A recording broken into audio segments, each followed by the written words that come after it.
آخری امید۔ رات کے وقت سونے سے پہلے داسو نے کئی بار نارائن داس سے جے رام کے واپس نہ آنے کی وجہ پوچھی، لیکن اس نے ہر بار یہی جواب دیا کہ شہر میں اس کے کئی دوست ہیں، کسی نے اسے اپنے پاس ٹھہرا لیا ہوگا۔ داسو کو جے رام کی ہدایت تھی کہ وہ اس کے واپس آنے تک نارائن داس کے گھر سے باہر نہ نکلے۔ اگلے دن بھی اس نے توأن کرہن جے رام کی اس ہدایت پر عمل کیا۔ شام سے کچھ دیر پہلے نارائن داس نے آ کر یہ خبر دی کہ جے رام کو ایک عرب کے ساتھ پنجرے میں بند کر کے شہر میں پھرایا جا رہا ہے، اور صبح سورج نکلنے سے پہلے ان دونوں کو شہر کے چوراہے میں پھانسی دے دی جائے گی۔ معلوم ہوا کہ اس نے بڑے دربار میں راجا کے سامنے گستاخی کی ہے۔ داسو نے یہ سنتے ہی شہر کا رخ کیا۔ لوگ شہر کے ایک پر رونق چوراہے میں ایک بانس کے پنجرے کے گرد جمع ہو رہے تھے۔ داسو اپنے مضبوط بازوؤں سے لوگوں کو ادھر ادھر ہٹاتا ہوا پنجرے کے قریب پہنچا، اور پنجرے کے اندر زبیر اور جے رام کو ایک نظر دیکھنے کے بعد الٹے پاؤں لوٹ آیا۔ تھوڑی دیر بعد وہ گھوڑے پر سوار ہو کر جنگل کا رخ کر رہا تھا۔ شہر میں آدھی رات تک چند پہرے داروں کے سوا تمام لوگ اپنے اپنے گھروں کو چلے گئے۔ جے رام زبیر کو جنگل میں خالد، ناہید اور مایا سے ملاقات کا واقعہ سنا چکا تھا۔ چند پہرے دار سو چکے تھے اور باقی پنجرے کے قریب بیٹھے آپس میں باتیں کر رہے تھے۔ زبیر نے موقع پا کر کہا، وہ رومال کہاں ہے؟ جے رام نے جواب دیا، وہ میری کلائی کے ساتھ بندھا ہوا ہے، لیکن ہم دونوں کے ہاتھ پیچھے کی طرف بندھے ہوئے ہیں۔ کاش داسو کو ہماری خبر ہو جاتی۔ زبیر، میں تم سے ایک بات پوچھنا چاہتا ہوں۔ پوچھو۔ ہمیں سورج نکلنے سے پہلے پھانسی پر لٹکا دیا جائے گا۔ تمہیں اس وقت سب سے زیادہ کس بات کا خیال آ رہا ہے؟ میرے دل میں صرف ایک خیال ہے، اور وہ یہ کہ میں اب تک خدا اور رسول صلی اللہ علیہ وآلہ وسلم کو خوش کرنے کے لیے دنیا میں کوئی مفید کام نہیں کر سکا۔ تمہیں مرنے کا خوف تو ضرور ہوگا۔ ایک مسلمان کے ایمان کی پہلی شرط یہ ہے کہ وہ موت سے نہیں ڈرے، اور ڈرنے سے فائدہ ہی کیا؟ انسان خواہ کچھ کرے، جو رات قبر میں آنی ہو قبر ہی میں آئے گی۔ اگر میری زندگی کے دن پورے ہو چکے ہیں تو میں آنسو بہا کر انہیں زیادہ نہیں کر سکتا، لیکن مجھے ایک افسوس ہے کہ ایسی موت ایک سپاہی کی شان کے شایع نہیں۔ جے رام نے کہا، مجھے ابھی تک یہ خیال آ رہا ہے کہ شاید ہم اس سزا سے بچ جائیں۔ کبھی میں سوچتا ہوں کہ شاید ابھی بھونچال کے جھٹکے سے یہ شہر مٹی کا ایک ڈھیر بن جائے۔ کبھی مجھے خیال آتا ہے کہ شاید بھگوان کا کوئی اوتار آسمان سے اتر کر راجا سے کہے کہ ان بے گناہوں کو چھوڑ دو، ورنہ تمہاری خیر نہیں۔ کبھی مجھے یہ امید سہارا دیتی ہے کہ شاید دریائے سندھ اپنا راستہ چھوڑ کر دیبل کا رخ کر لے، اور لوگ بدحواس ہو کر شہر سے بھاگ نکلیں اور جاتے جاتے ہمیں آزاد کر جائیں۔ تمہیں اس قسم کا کوئی خیال نہیں آتا؟ نہیں، مجھے ایسے خیالات پریشان نہیں کرتے۔ میں صرف اتنا جانتا ہوں کہ اگر خدا کو میرا زندہ رکھنا منظور ہے تو وہ ہزاروں طریقوں سے میری جان بچا سکتا ہے، اور اگر میری زندگی کے دن پورے ہو چکے ہیں تو میری کوئی تدبیر مجھے موت کے پنجے سے نہیں چھڑا سکتی۔ جے رام نے کہا، زبیر، کاش میں تمہاری طرح سوچ سکتا، لیکن میں جوان ہوں اور ابھی زندہ رہنا چاہتا ہوں۔ تم بھی جوان ہو، لیکن تمہارے سوچنے کا ڈھنگ مجھ سے مختلف ہے۔ جے رام نے کہا، تم بھی اگر میری طرح سوچنے کی کوشش کرو تو دل میں تسکین محسوس کرو گے۔ جے رام نے جواب دیا، یہ میرے بس کی بات نہیں۔ زبیر نے کہا، جے رام، میری ایک بات مانو گے؟ وہ کیا؟ صبح ہونے میں زیادہ دیر نہیں، میری اور تمہاری زندگی کے شاید تھوڑے سانس باقی ہیں۔ میرے دل پر صرف ایک بوجھ ہے، اور اگر تم چاہو تو میں موت سے پہلے اس بوجھ کا اپنے دل سے اتار سکتا ہوں۔ جے رام نے کہا میں اس پنجرے میں تمہارے لیے جو کچھ کر سکتا ہوں اس کے لیے تیار ہوں۔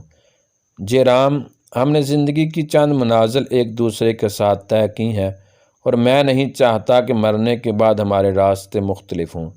میں چاہتا ہوں کہ تم مسلمان ہو جاؤ۔ اگر تم اس وقت بھی کلمہ توحید پڑھ لو تو میری گزشتہ کوتاہیوں کی تلافی ہو جائے گی۔ اب اتنا وقت نہیں کہ میں تمہیں اسلام کی تمام خوبیوں سے آگاہ کر سکوں۔ کاش میں جہاز پر اس ذمہ داری کو محسوس کرتا، لیکن اگر تم میری باتوں پر توجہ دو تو مجھے یقین ہے کہ تم جیسے نیک دل اور صداقت دوست آدمی کو صحیح راہ دکھانے کے لیے ایک لمبے عرصے کی ضرورت نہیں۔ جے رام نے کہا اگر تمہاری باتیں مجھے موت کے خوف سے نجات دلا سکتی ہیں تو میں سننے کے لیے تیار ہوں۔ زبیر نے کہا اسلام انسان کے دل میں صرف ایک خدا کا خوف پیدا کرتا ہے اور اسے ہر خوف سے نجات دلاتا ہے۔ سنو، یہ کہہ کر زبیر نے نہایت مختصر طور پر اسلام کی تعلیم پر روشنی ڈالی، رسول اکرم صلی اللہ علیہ وآلہ وسلم کی زندگی کے حالات بیان کیے، صحابہ کرام رضوان اللہ علیہم اجمعین کی سیرت پر روشنی ڈالنے کے لیے اسلام کی ابتدائی تاریخ کے واقعات بیان کیے۔ اختتام پر زبیر اجناد، یرموک اور قادسیہ کی جنگوں کے واقعات بیان کر رہا تھا، اور جے رام یہ محسوس کر رہا تھا کہ وہ ساری عمر تاریک غار میں بھٹکنے کے بعد ایک ہی جست میں روئے زمین کے بلند ترین پہاڑ کی چوٹی پر پہنچ چکا ہے۔ اس کی آنکھوں میں امید کی روشنی جھلک رہی تھی۔ رات کے تیسرے پہر جے رام برسوں کے اعتقادات کو چھوڑ کر دائرہ اسلام میں داخل ہو چکا تھا۔ زبیر نے پوچھا اب بتاؤ تمہارے دل کا بوجھ ہلکا ہوا ہے یا نہیں؟ جے رام نے کہا میرے دل میں صرف ایک اضطراب باقی ہے، اور وہ یہ کہ میں نے موت کی دہلیز پر کھڑے ہو کر اسلام قبول کیا ہے۔ کاش میں چند دن اور زندہ رہ کر تمہاری طرح نمازیں پڑھتا اور روزے رکھتا۔ زبیر نے جواب دیا ایک مسلمان کو خدا سے مایوس نہیں ہونا چاہیے، وہ سب کچھ کر سکتا ہے۔ پہرے دار نے کسی کو پنجرے کے قریب آتے دیکھ کر آواز دی کون ہے؟ ایک آدمی جواب دیے بغیر پنجرے کے قریب پہنچ کر رکا۔ چند اور سپاہی اٹھ کر کھڑے ہو گئے۔ پہلے سپاہی نے پھر کہا جواب نہیں دیتے تم کون ہو؟ لیکن اتنی دیر میں چند سپاہی اسے پہچان چکے تھے اور ایک پرانے ساتھی کا بازو جھنجھوڑتے ہوئے کہا گنواروں کی طرح آوازیں دے رہے ہو، انہیں پہچانتے نہیں؟ یہ سردار بھیم سنگھ ہیں۔ مہاراج آپ اس وقت کیسے؟ میں قیدیوں کو دیکھنے آیا تھا۔ دوسرے سپاہی نے کہا مہاراج آپ بے فکر رہیں، یہ چند آدمی ابھی سوئے ہیں۔ بھیم سنگھ نے اس سے پوچھا تمہارا نام کیا ہے؟ اس نے جواب دیا مہاراج میرا نام سوروپ سنگھ ہے۔ تم بہت ہوشیار آدمی معلوم ہوتے ہو، میں برہمن آباد کے حاکم سے سفارش کروں گا کہ تمہیں ترقی دی جائے۔ بھگوان سرکار کا بھلا کرے، میرے 4 بچے ہیں، آپ کے ہونٹ ہلیں گے اور میرا کام بن جائے گا۔ تم فکر نہ کرو، ہاں قیدی سو رہے ہیں، میں جے رام سے چند باتیں کرنا چاہتا ہوں۔ مہاراج آپ کو پوچھنے کی کیا ضرورت ہے؟ یہ کہہ کر سپاہی نے اپنے ساتھیوں کو اشارہ کیا اور وہ پنجرے سے ہٹ کر ایک طرف کھڑے ہو گئے۔ بھیم سنگھ نے پنجرے میں جھانکتے ہوئے بلند آواز میں کہا جے-رام تم بہت بیوقوف ہو، تم اپنے ہاتھ میری طرف کرو۔ زبیر نے اپنی پیٹھ پھیر کر اپنے بندھے ہوئے ہاتھ اس کی طرف کر دیے۔ بھیم سنگھ نے دوبارہ بلند آواز میں کہا نمک حرام، تمہیں راجا کے سامنے اس ملیچ عرب کی دوستی کا دم بھرتے ہوئے شرم نہ آئی؟ اور پھر آہستہ سے کہا جے-رام میں تمہارے ساتھی کے ہاتھوں کی رسیاں کاٹ رہا ہوں، کچھ بولو ورنہ سپاہیوں کو شک پڑ جائے گا۔ جے-رام نے چلا کر کہا بھیم سنگھ شرم کرو، یہ ایک راجپوت کی شان کے شیاں نہیں کہ وہ کسی کو بے بس دیکھ کر گالیاں دے۔ میں تمہارے جیسے بزدل آدمیوں کو گالیاں دینا اپنی بے عزتی سمجھتا ہوں۔ میں صرف یہ پوچھنے کے لیے آیا ہوں کہ تم نے اس لڑکی اور لڑکے کو کہاں چھپا رکھا ہے؟ مجھے ان کا کوئی علم نہیں، جاؤ مجھے تنگ نہ کرو۔ زبیر کے ہاتھ آزاد ہو چکے تھے۔ بھیم سنگھ نے اس کے ہاتھ میں خنجر دیتے ہوئے آہستہ سے کہا، مجھے افسوس ہے کہ میں تمہارے لیے اس سے زیادہ کچھ نہیں کر سکتا۔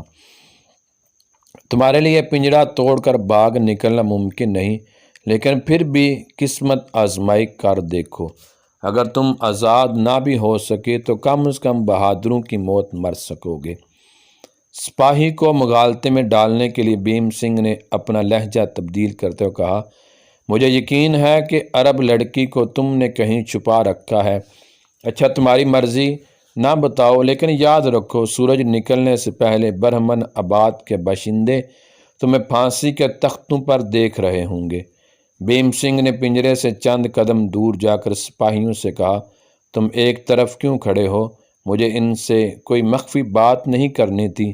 ذرا اس جیرام کو دیکھو، اس کا غرور ابھی تک نہیں ٹوٹا۔ سپاہیوں نے جواب دیا، مہاراج اس کی قسمت بری تھی، ورنہ ہم نے سنا ہے کہ راجہ اس کی بہت قدر کرتا تھا۔ مہاراج، شہر کے لوگ کہتے ہیں کہ یہ عرب جادوگر ہے، اس نے جادو کی طاقت سے جیرام کو راجہ کا نافرمان بنا دیا ہے۔ بھیم سنگھ نے کہا، شاید یہی بات ہے، مجھے بھی اس کے پنجرے کے قریب نہیں جانا چاہیے تھا۔ نہیں مہاراج، آپ پر اس کے جادو کا اثر نہیں ہوگا۔ پھر بھی آپ گھر جا کر پرارتھنا کریں، تم بہت سمجھدار ہو۔ میں جاتا ہوں، میرا سر چکرا رہا ہے، شاید یہ جادو کا اثر ہے۔ مہاراج، اگر حکم ہو تو ہم میں سے کوئی ایک آپ کو گھر چھوڑ آئے۔ نہیں نہیں، اس کی ضرورت نہیں۔ بھیم سنگھ چل دیا تو سپاہی نے پیچھے سے آواز دے کر کہا، مہاراج میرا خیال رکھنا، تم فکر نہ کرو، ایشور آپ کا بھلا کرے۔ بھیم سنگھ کے چلے جانے کے بعد ایک سپاہی نے اپنے ساتھیوں سے کہا، دیکھا میں نہ کہتا تھا کہ یہ جادوگر ہے اور تم نہیں مانتے تھے۔ سروپ سنگھ تمہاری خیر نہیں، تم کئی بار پنجرے کو ہاتھ لگا چکے ہو، اب تک تمہارا سر نہیں چکرایا۔ میرا سر؟ ہاں، کچھ بوجھل سا ضرور ہے، فکر نہ کرو، ابھی چکرانے لگ جائے گا۔ سروپ سنگھ نے فکر مند سا ہو کر کہا، لیکن میں نے سنا ہے کہ جادوگر کے مرنے پر جادو کا اثر نہیں رہتا، ایسے جادوگر مر کر پھر زندہ ہو جاتے ہیں۔ ایک اور سپاہی بولا، یار میں نے بھی پنجرے کو ہاتھ لگایا تھا، میرا سر بھی چکرا رہا ہے۔ سروپ سنگھ بولا، بھگوان ایسے جادوگر کو غارت کرے، اب میرا سر سچ مچ چکرا رہا ہے۔ ان باتوں کا یہ اثر ہوا کہ سپاہی 8 قدم ہٹ کر پہرا دینے لگے۔ زبیر پنجرے کے اندر اپنے پاؤں کی رسیاں کاٹنے کے بعد جیرام کے ہاتھ پاؤں بھی آزاد کر چکا تھا اور دونوں پنجرے کی سلاخوں کے ساتھ زور آزمائی کر رہے تھے۔ ایک سپاہی نے چلا کر کہا، ارے وہ پنجرے میں کیا کر رہے ہیں؟ زبیر اور جیرام دبک کر بیٹھ گئے اور آنکھیں بند کر کے خراٹے لینے لگے۔ 2 سپاہیوں نے پنجرے کے گرد چکر لگایا اور مطمئن ہو کر اپنے ساتھیوں سے جا ملے۔ جیرام نے آہستہ سے کہا، زبیر؟ اس نے جواب دیا، کیا ہے؟ یہ سلاخیں بہت مضبوط ہیں، قدرت نے ہمارے ساتھ مذاق کیا ہے، کیا تمہیں اب بھی چھٹکارا حاصل کرنے کی کوئی امید ہے؟ میرا دل گواہی دیتا ہے کہ خدا ہماری مدد کرے گا۔ میں صرف خدا سے مدد مانگتا ہوں اور تمہیں بھی اسی کا سہارا لینا چاہیے۔ اگر اسے ہمارا زندہ رکھنا منظور ہے تو ہم بھیم سنگھ کی مدد کے بغیر بھی رہا ہو جائیں گے۔ میں تمہارے ایمان کی پختگی کی داد دیتا ہوں، لیکن برا نہ ماننا، یہ سلاخیں خود بخود ٹوٹنے والی نہیں۔ زبیر نے کہا، جیرام، جہاں عقل کے چراغ گل ہو جاتے ہیں وہاں ایمان کی مشعل کام دیتی ہے۔ تم ایک ایسے خدا پر ایمان لا چکے ہو جس نے ابراہیم علیہ السلام کے لیے آگ کو گلزار بنا دیا تھا۔ جیرام کچھ کہنے والا تھا کہ باہر سے ایک سپاہی چلایا، کون ہے؟ ایک شخص نے چند قدم کے فاصلے سے جواب دیا، جی میں ماہگیر ہوں۔ یہاں کیا کر رہے ہیں؟ جی میں مچھلیاں لایا ہوں۔ مچھلیاں؟ اس وقت؟ جی اب دن نکلنے والا ہے، میرا ارادہ ہے کہ انہیں بیچ کر جلدی واپس چلا جاؤں۔ آپ کو کوئی مچھلی چاہیے؟ ایک سپاہی نے کہا سروپ سنگھ تم لے لو، تمہارے 4 بچے ہیں۔ مچھیرے نے کہا ہاں سرکار لے لو، بالکل تازہ ہے۔ سروپ سنگھ نے جواب دیا ہم اس وقت پیسے باندھ کر تھوڑا بیٹھے ہیں، مفت دینی ہے تو دے جاؤ۔ جی شہر کے عام لوگ بھی ہم سے مفت چھین لیتے ہیں، آپ تو سپاہی ہیں، آپ سے پیسے کون مانگ سکتا ہے؟ یہ کہتے ہوئے ماہی گیر نے مچھلیوں کی ٹوکری سپاہیوں کے آگے رکھ دی۔ ایک سپاہی نے کہا ارے تمہارے پاس تو کافی مچھلیاں، ہمیں بھی دو گے یا نہیں؟ سروپ سنگھ نے کہا نہیں نہیں، اس بیچارے پر ظلم نہ کرو، میں تو اس کا روز کا گاہک ہوں، میں مفت تھوڑا لے رہا ہوں، کل پیسے ادا کر دوں گا۔ یہ کہتے ہوئے سروپ سنگھ نے ایک مچھلی اٹھا لی اور شرارت آمیز تبسم کے ساتھ اپنے ساتھیوں کی طرف دیکھنے لگا اور انہوں نے ہنستے ہوئے آن کی آن میں تمام ٹوکری خالی کر دی۔ سروپ سنگھ نے کہا لو بھائی تمہارا بوجھ ہلکا ہو گیا، اب کل اسی جگہ اور اسی وقت پیسے لے لینا۔ بہت اچھا سرکار۔ پنجرے کے اندر زبیر جے رام سے کہہ رہا تھا یہ گنگو ہے، لیکن یہ اکیلا کیوں آیا؟ گنگو نے سپاہیوں سے کہا مجھے الغوزہ بجانا آتا ہے، آپ کو سناؤں؟ سپاہیوں نے یک زبان ہو کر کہا ہاں ہاں سناؤ۔ گنگو نے الغوزے سے چند دلکش تانے نکالیں اور اس کے ساتھی عام شہریوں کے لباس میں مختلف گلیوں سے نکل کر سپاہیوں کے گرد جمع ہونے لگے۔ ایک سپاہی نے اپنے ساتھی سے کہا ارے اس نے تو خام خواہ مچھیرے کا ذلیل پیشہ اختیار کر رکھا ہے، یہ تو الغوزہ بجا کر کافی پیسے کما سکتا ہے۔ گنگو کے ساتھی ایک دوسرے سے کہہ رہے تھے مجھے اس کی تانوں نے گہری نیند سے بیدار کیا ہے اور پھر میرا سونے کو جی نہ چاہا۔ مجھے وسنتی کی ماں کہتی تھی کہ جاؤ دیکھو کوئی فقیر ہوگا، ارے میرے محلے کے تمام لوگ حیران ہیں کہ یہ کون ہے۔ گنگو الغوزہ بجاتے ہوئے اٹھ کھڑا ہوا اور اس کے ساتھی اچانک تلواریں سونت کر سپاہیوں پر پل پڑے اور آن کی آن میں ان کا صفایا کر دیا۔ داسو نے کلہاڑے کی چند ضربوں سے پنجرے کا دروازہ توڑ دیا اور جے رام اور زبیر لپک کر باہر نکل آئے۔ چوک کے آس پاس کی آبادی نے الغوزے کی دلکش تانوں کے بعد حملہ آوروں اور سپاہیوں کی غیر متوقع چیخ پکار سنی تو اپنے گھروں سے باہر نکل کر دیکھنے کی جرت نہ ہوئی۔ زبیر اور جے رام گنگو اور اس کے ساتھیوں کے ہمراہ بھاگتے ہوئے شہر سے باہر نکلے۔ گنگو کے چند ساتھی ایک باغ میں گھوڑے لیے کھڑے تھے۔